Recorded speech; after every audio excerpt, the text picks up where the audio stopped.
What is home to you? Is it your room, your apartment, your cat or your dog, your family, that old familiar tree in your backyard? Maybe it's the warm, soothing light of a fireplace or the football game your dad so loves to watch. Maybe it's bigger than that. Maybe it's your childhood friends and your favorite hangout spots, your neighborhood, all the streets you walk down every single day on your way to school when you were younger. Your hometown, no matter how big or small, where every little detail helped shape who you are today, where you felt you could be yourself and still belong. What a wondrous place to be. The SDG we decided to focus on is SDG 11. Safe, sustainable and inclusive cities and communities. The target we want to talk about is target number 1. By 2030, ensure access for all to adequate, safe and affordable housing and basic services and upgrade slums.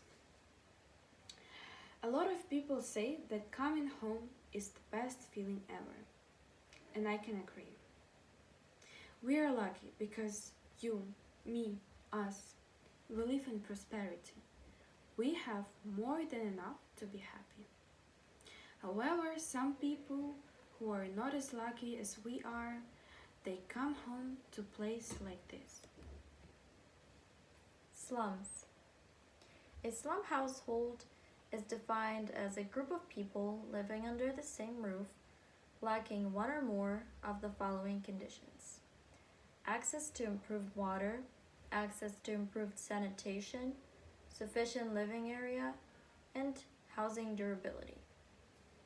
Now, when we see these horrible living conditions, we tend to think of places, far away places like Africa, India, the Middle East, as if they exist in some kind of parallel universe and where it cannot reach us. But the reality is, me and Kate have personally witnessed how brutal poverty can be growing up. We often hear our fellow students saying that Limo is unsafe, ghetto, creepy. Actually, in the beginning, we thought it was a joke. Let me explain you why.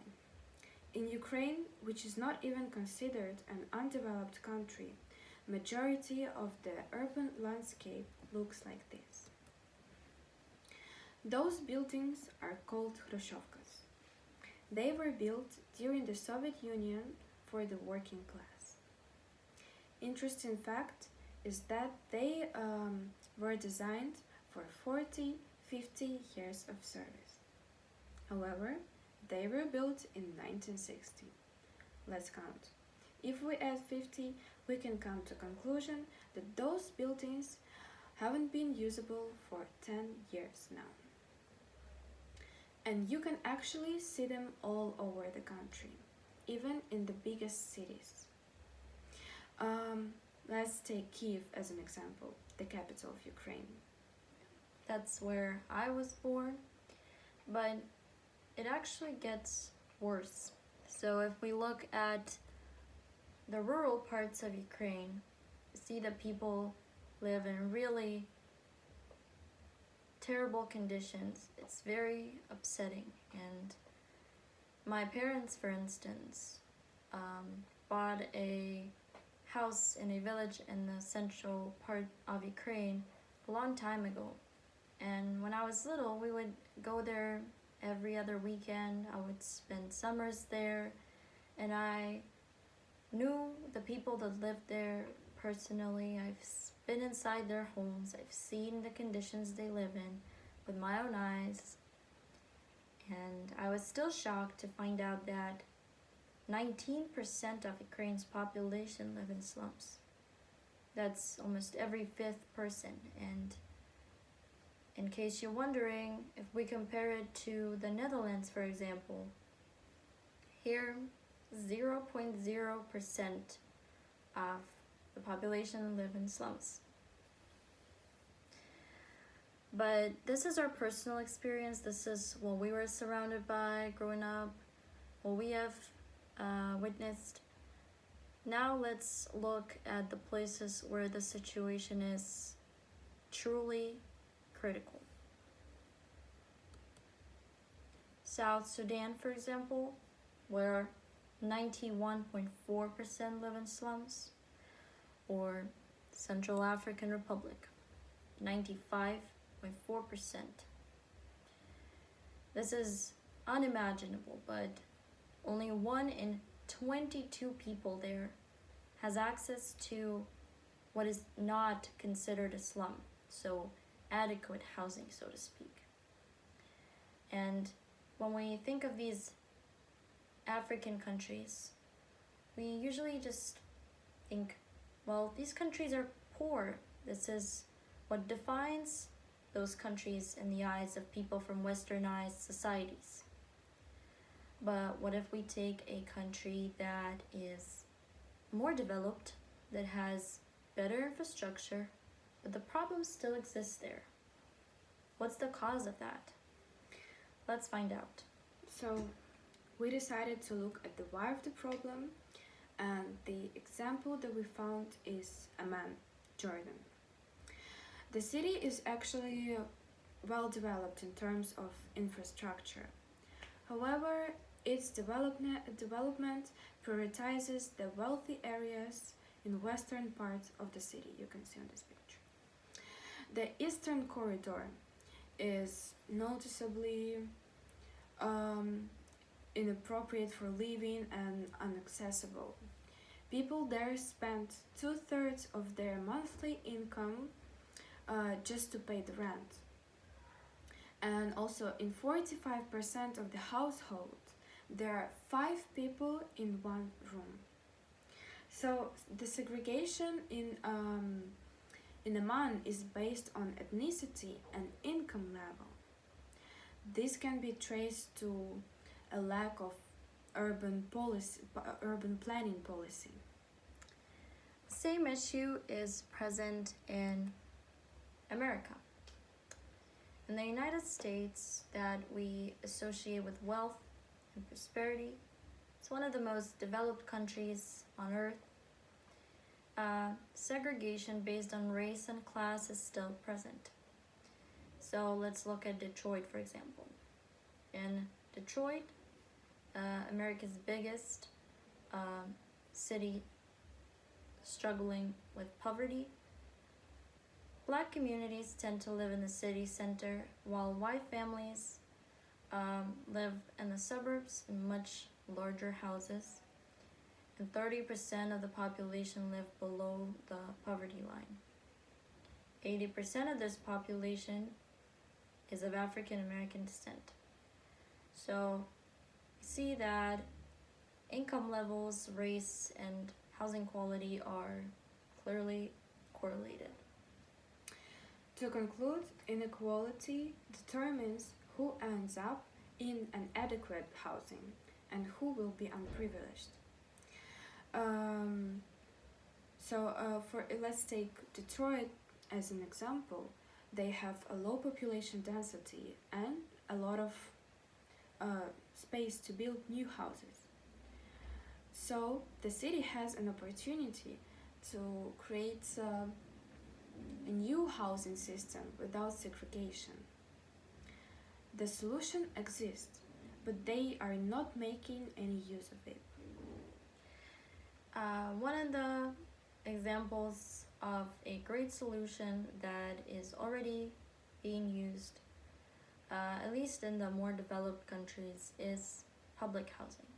However, there's a lot of stigma that exists around government-funded housing, especially in the US. There, public housing is associated with crumbling apartment towers, marred by crime and poverty, and if we If we go back about 100 years back, that's when public housing was first introduced in the US and in many other places. And it was mainly built for lower income Americans, but especially for poor African Americans, systematically shut out of the housing market. And nowadays, what they're doing is they're using tax money to give it to housing developers who then are supposed to come up with affordable housing projects. But land and construction costs are so high that to make profit, those developers are obliged to raise the price as well. So eventually, these housing projects are not affordable anymore, and only higher income population has access to this type of housing. So now America is at least trying to follow the example of Europe, where social housing is attractive and well maintained. The great example is Vienna, where even though the taxes are high, it has one of the best social cares in the world. So 2/3 of Vienna's population live in subsidized social housing. The social housing there is aimed on people of any level of income. Moreover, it has to meet some requirements regarding the living and architectural standards. They want this type of living to be desirable. They want people who live there not to feel underprivileged. So example is Park Residence Alt Erla. It has 10,000 of people accommodated there. And this is the highest density of living in Vienna. Their slogan is the greatest happiness for the greatest number of people. And they stick to their principle. They have seven outdoor swimming pools and saunas on the rooftops, 7 indoor swimming pools in the basement. And laid out on the long axis between the buildings, there are 2 kindergartens, a children's daycare center, a gymnasium, 33 leisure clubs, several tennis courts, a church, 3 schools, youth center, multi-purpose halls, care centers, restaurants, and shopping centers. And the average size of the apartment is 75 square meters, which is more than enough for one to live full and happy life. That's true. Inspiring solutions like this one spark hope in us that things are changing for the better. And Europe, at least, definitely seems to be on the right track. In Ukraine, even, the new government has promised to demolish all of the Khrushchevkas by 2030, which sounds very ambitious, but we'll give them the benefit of the doubt.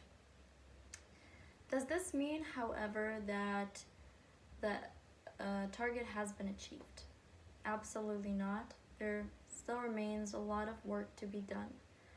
And living here in Europe, in one of the most developed countries in Europe, we might get a false impression that the problem is non-existent. That's not true. Let's remember about places like South Sudan and Central African Republic. And this is such a complex problem that there is no simple universal solution for it.